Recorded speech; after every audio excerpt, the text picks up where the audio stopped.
Hey guys, I'm Sage Valentine and I'm back here to review another episode of CBS's Big Brother, Season 20, Episode number 13, so let's just get down to it. So, just a reminder, Sam is the HOH and she nominated Haley and Caitlyn. She says the reason why she nominated them is because they have little respect for themselves and others. What does that have to do with the game? What does that have to do with them threatening her gameplay? Or her game? Sam honestly does not believe that either nominee will win that competition and return to the game once they are evicted. Wow. Caitlyn says that she's going to win the veto. She is not going to give up. Haley's like Sam does not know her. She's going to push aside her emotions and she's going to play this game. Fessy feels like he's in the worst position because he's imagining a scenario where he wins the veto and has to choose between his two best friends in the house. Rockstar does not understand the nominations and she really didn't like the speech, and Casey feels the same way, and I'm still kind of confused, like, what does this have to do with the gameplay? Like, this seems like a personal grudge of some sort. It feels like animosity that was held for a very long time in Big Brother that was finally able to be revealed. Caitlyn tells Sam that she does have respect for herself. Sam says actions speak louder than words. Both Caitlyn and Haley tried to respond and Sam shuts them down. I'm just like, wow. Sam's like, I had to nominate two people.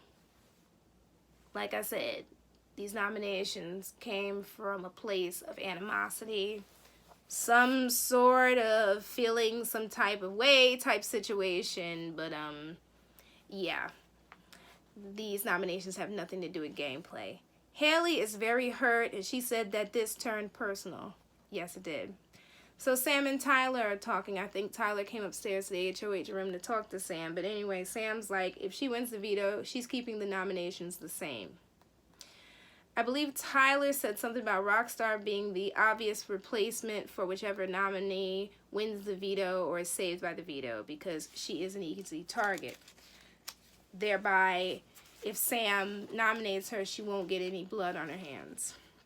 Sam says that she's going to tell them, and I'm thinking that them she's talking about is just specifically the nominees, but then later on she tells the whole house. But anyway, whoever returns gets a second chance to play the game because of her power.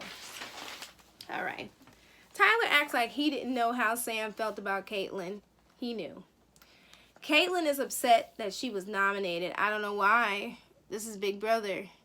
Everybody gets nominated for something in this game, but 9 out of 10 times it has to do, the reason behind being nominated has to do with something pertaining to the game, not something personal.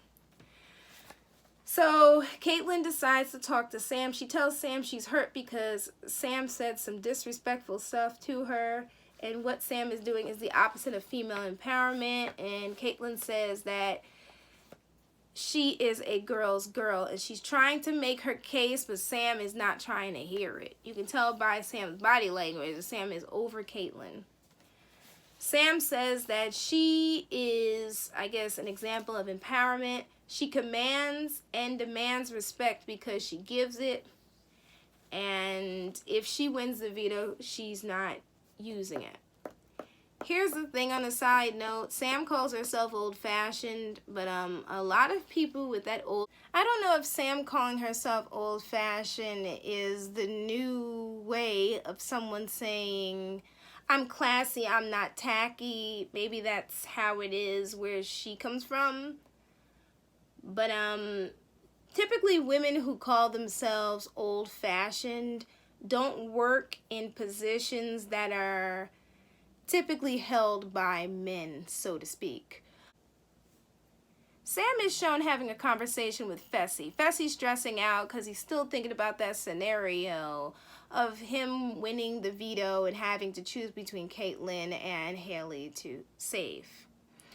Sam said that she would not push him to make up his mind because he's a man and all this other garbage. And I'm like, Sam, this has nothing to do with the game. You're like inserting your personal beliefs into the game and it has nothing to do with it. Fessy wants to make sure that Sam sees his soft side because he does not want to be an option to be put up as a replacement nominee. Little does he know she does not intend on putting up any of the men at all. Then all of a sudden, Fessy hugs Sam and he's like laying on her now. I didn't want to get personal in this review, but I'm going to have to say it. Normally when people hug people, it's just kind of a platonic hug. People are sitting up. But he like laid his whole body on her, and Big Brother was very messy for showing that, especially after everything that Sam said. But I'm not mad at you guys for doing that, but that made Sam look very, very hypocritical. That was not considered old-fashioned or classy. So Caitlyn is trying to have a conversation with Fessy, and Fessy really wants Caitlyn to stay in the game. And Caitlyn's kind of telling him that if he wins the veto, he should save her, blah, blah, blah. And then we cut to a scene where Haley is basically saying the same thing, like, Fessy, if you win the veto, can you save me? And Fessy really, really wants to save Haley more than Caitlyn. But the thing is, Haley is really not that into Fessy the way Fessy is into her. You can tell by the body language. I'm not saying that outside of the house they won't be together, but right now this is all about gameplay. That's how it's coming across to me. So we get to the scene of where the players have to pick veto players, and Sam got house guest choice. She chose JC. Haley got house guest choice. She chose Fessy, and Caitlyn was pressed. And she hoped that Fessy was devoted to her more than Haley, whereas Haley chose Fessy because he promised that he would play the veto for her and win it and save her. And Caitlyn ended up picking Rockstar. So Rachel Riley came to visit. It's funny how when Rachel was in the house, I was kind of iffy about her, but outside of the house, I respect Rachel Riley not only as a Big Brother player, but as a person because of all that she's accomplished. And now she's married to Brendan and she's got a baby. It's so cool. And Bailey is like super happy to see her, and Tyler has to hold his excitement in so that these, I believe he said, stupid people, dumb people won't pick up that he's into Big Brother. Wow, Tyler. And Rachel Riley is hosting the veto competition. So Fessy and Caitlyn are talking, and Caitlyn's like, you know what, I'm going to throw the veto competition so that you can win it and save me, because she really believes that he's going to save her. Well, lo and behold, surprise, surprise, Fessy won the veto. Caitlyn claims that she threw the competition so that he could save her. I don't believe that. Fessy says that he has no clue about what he's going to do. He's very emotional about making this choice. And then the edit shows both Caitlyn and Haley happy about Fessy winning. And they believe that he is going to save them. That edit was hilarious because I'm like, both of these girls really think that he's going to save them, but he only has one veto. It can only save one. Wow, Big Brother, you guys were on point with these edits tonight. So Haley says she's worried because Fessy is conflicted about who he's going to use the veto on to save. But he convinces her once again that he has her back. Now, in dealing with Caitlyn, you already know it's going to be messy. And keep in mind, Fessy's still kind of pissed about the whole Swaggy situation and Caitlyn lying to him. And Caitlyn believes that if he saves her, then they are the final two together. They're going to take this game head on, side by side. And she says whomever Haley is put up against, meaning whoever replaces Caitlyn, because keep in mind, Caitlyn believes that Fessy's going to save her at this point. That person will end up going home and Haley will be saved. Well, Caitlyn starts putting 2 and 2 together in that conversation, because it's a long conversation, but you know how in these episodes they edit it down, but it was a long conversation because I remember it. And Caitlyn figured out that Fessy was going to save Haley over Caitlyn. It was mostly Fessy's body language, and Caitlyn claims it was like the spirit world and her auras and all that stuff. No, Caitlyn figured it out because Fessy was acting all weird and she was not happy. She started melting down. I remember that conversation. And she was just like, how could you have promised both of us the same thing? Basically calling him a liar. But I'm like, didn't you lie about the whole backdooring situation with Swaggy? You lied to Fessy about that, and then you're upset that he was lying to you about this whole saving you but really saving Caitlyn situation. And she claims that she threw the competition so he could save her. Again, that's a lie. And at the end of the conversation where you see her stand on the bed and jump down, before she did that, she basically says she's done. She's quitting the game. She wants to self-evict. A lot of people on social media were like, go ahead. We hate you, Caitlyn. I was just like, I don't believe she's self-evicting. I believe this is all a part of the drama, and sure enough, it definitely was.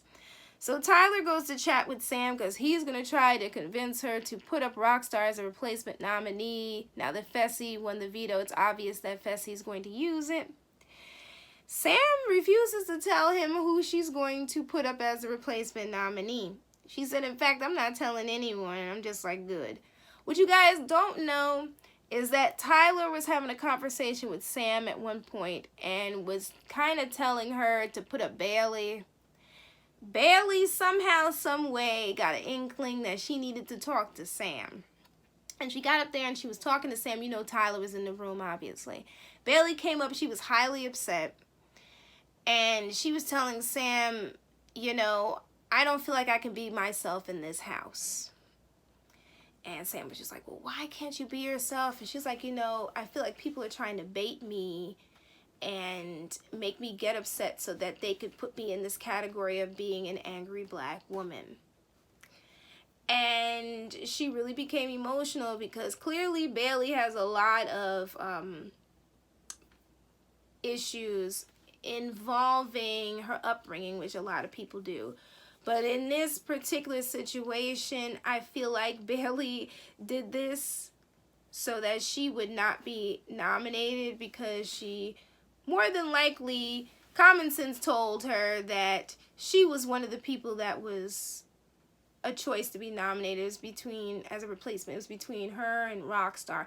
Because Sam obviously was not going to pick anybody from level 6. So she knew it was down to those two. And the fact that they were women, obviously Sam is going to pick one of them. So Bailey starts talking to Sam, and then Tyler leaves, and then Bailey and Sam are really talking, and Sam tells her, listen, I'm not putting you up as a replacement nominee. No, I'm not doing that. So let's talk about that veto meeting. Obviously, Fessy was going to use the veto. Again, I knew he was going to save Haley. That was a no-brainer. No matter how many tears, meltdowns that Caitlyn has, Fessy is still upset about the Swaggy situation. It is what it is. She lied to him, and he is not going to forgive her for that. So it comes down to Sam picking a nominee to replace Haley. She starts talking to JC, and JC is getting emotional about being put up on the block, and I'm like, oh, hold up. Because first of all, I heard about this situation happening on the feeds, because this was one of the days when I was out and I was reading through Tumblr, reading through the updates from the Big Brother Daily or Big Brother Update Twitter account. And I heard that JC just adamantly kind of put his foot down and said he wouldn't be nominated. I'm like, hold up. In 20 seasons, when has anybody ever done that at a veto meeting? I understand before that, but a veto meeting, meaning JC thinks that he is above being nominated. I don't know what game he's playing, but honey, he is going to be nominated very soon. Then all of a sudden, Sam decides not to nominate him, and she nominates Rockstar. I feel like I listened to her words and what she said, not only earlier in the episode, but also on the feeds. I forgot who she was talking to, but anyway. I knew that Rockstar was going to be nominated. Was a given. But the fact that JC said that he did not want to be nominated, he didn't feel right about this, and in the, what was it? In the diary room, he was up there talking about, well, you know, there's plenty of people that nominate. You don't nominate your friends. Again, what game is this? I've seen plenty of people in Big Brother nominate their friends. I don't know what game JC is playing. JC feels like he's above everything in this game, and he's just getting away with everything. But that shocked me because that was a first. But anyway, Sam, after putting Rockstar on the block, reveals that there is a power in play that the evicted house guests will receive, and they will have a chance to return back to the house. So we see that Fessy says in his diary room session that he did what he had to do and he went with his gut. No, he was going to save Haley from the jump. Haley is his boo. Caitlyn pissed him off. JC says, oh, Sam, you don't put your friends on the block. And Sam tells us she didn't have the heart to nominate JC because he's her best friend. But the fact that she mentioned his name, that made me think that somehow, some way, somebody mentioned something and it changed her mind, and she decided she was going to nominate him, but he had a lot of nerve at that veto meeting talking about he didn't want to be nominated, and then she just decided he didn't want to be nominated. Rockstar is really hurt, and she doesn't understand why she is the one being nominated. Now, some of you will watch that and say, well, she's probably throwing Bailey under the bus and Scotty under the bus. Now, she's talking about level 6, particularly Brett. And I'm with her. Brett should have been the replacement nominee after that display that he put on in the house, dragging Rockstar and telling that lie. Even though people do that in the Big Brother house, he still should have been nominated for that disruption. And keep in mind, he was more dangerous and is more dangerous than Winston because he has the gift for gab and he can talk people into things. Caitlyn said the wrath of Caitlyn has begun. She is just like, listen, I'm going to be evicted, return, and then Fessy will go home. Is anybody surprised that she feels that way? No. The wrath of Caitlyn is always happening in the Big Brother house. Honestly, she's more bark than bite, and she keeps talking about how she's going to win the HOH and who she's going to nominate and blah, blah, blah, blah, blah. Honestly, I hope we don't see another Caitlyn HOH for a very, very long time. Because Caitlyn is cracked, and she makes a lot of cracked decisions. And I don't stand anybody in this season, but Caitlyn's nominations are just as bad as Sam's nominations because it's all coming from a personal place that has little to do with the game. And keep in mind, they'll probably show this in tomorrow's episode, but Caitlyn's all upset because Bailey won't keep her and the house won't vote to keep her. And I'm like, why would Bailey vote to keep you when you spearheaded this whole thing to get her best friend out of the house? I swear, Caitlyn sometimes is a major headache. But you all let me know what you thought about this episode. And for the feed watchers, leave me some comments. Let me know who you think is going home, because at this point, I have no idea. You all take care, and I'll be back on Thursday, tomorrow, to review episode 14, the eviction episode. So, take care. Love you guys. Bye, guys. Love you all. Bye.